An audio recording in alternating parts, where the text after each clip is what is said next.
Taken 2 was on my most anticipated fall 2012 movie list. Now it's on my worst movies of 2012 movie list. How ironic.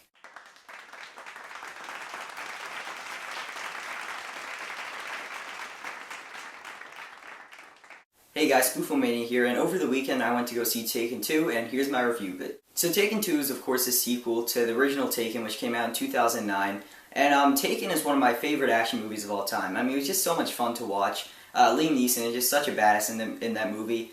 So when I heard they were making a sequel, some people were skeptical, but I had high hopes for it. You know, I supported the movie, and I was kind of looking forward to it. But having said all of that, Taken 2 is a major letdown, and one of my least favorite movies of 2012, as I said in the opening. So Taken 2 follows Liam Neeson, who thinks it's a great idea to bring his ex-wife and his daughter on a trip with him to Istanbul for a nice, fun, family fun weekend. But when he gets there, he finds out that he's hunted down by the families of the people that he killed in the original Taken, and they want vengeance on him and they want him dead. So these people kidnap him and his wife, and for pretty much the whole movie he's trying to find a way out of this whole kidnap situation, to find a way to kill all these people, and meanwhile he's talking his daughter through what to do in order to save him.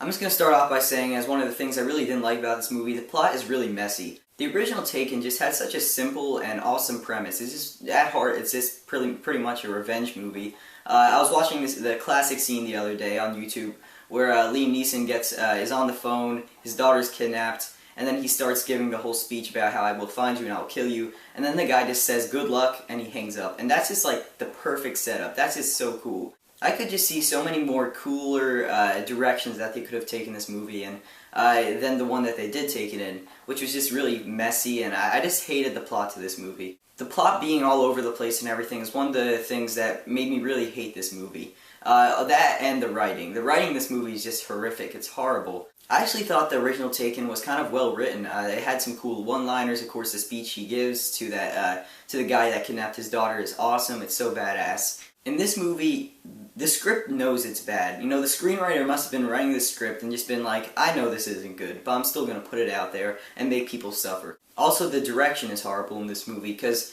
I've said this a bunch of times, I think, but I really don't like shaky cam. I'm not a fan.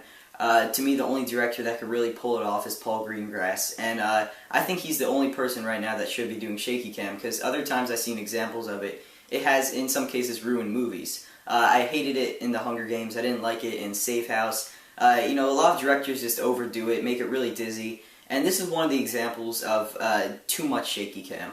There's some scenes where Liam Neeson's fighting, and I really can't tell what's going on.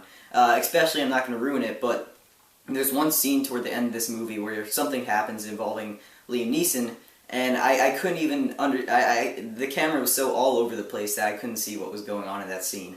And it was a pretty crucial scene too.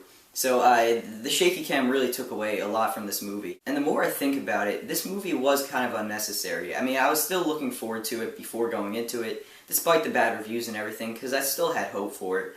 But when I got out of it, I was like, maybe they shouldn't have made that. I mean, the first Taken was just cool on its own. Maybe they should have just left it like that. And I think it just would have been a much better series.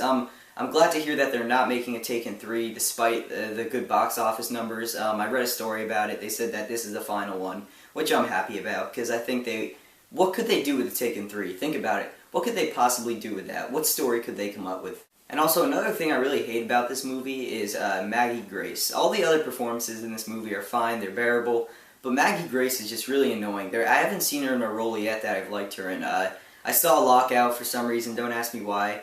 And I didn't like Lockout at all. I thought it was very campy and stupid. She was very annoying in that. She didn't help that movie at all. The original Taken, I guess she was fine in because she wasn't in too much of it. And then Lost, too. I'm a huge fan of Lost, and the seasons with her on it, she was just a really annoying character. I just don't like her as an actress. But having said all the things I didn't like about this movie, there's still, you know, a couple things I did like. One of them is Liam Neeson. Of course, I'm not going to hate on this guy. He's just so awesome. He actually is one of my favorite actors out there, even though he hasn't been in some of the greatest movies.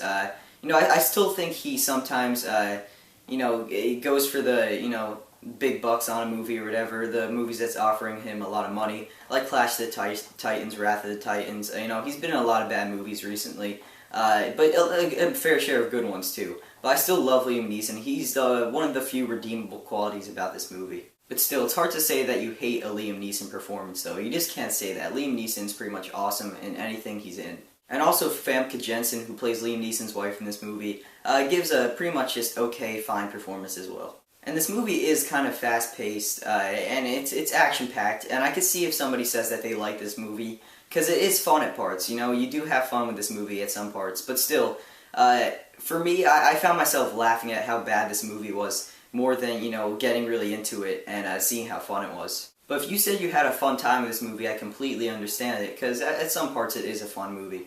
Overall, Taken 2 just did not do it for me. The script was all over the place, the direction was messy, the story was messy and all over the place. Like I said, the one redeemable thing about this movie is Liam Neeson's performance, and that it is kind of fun at parts.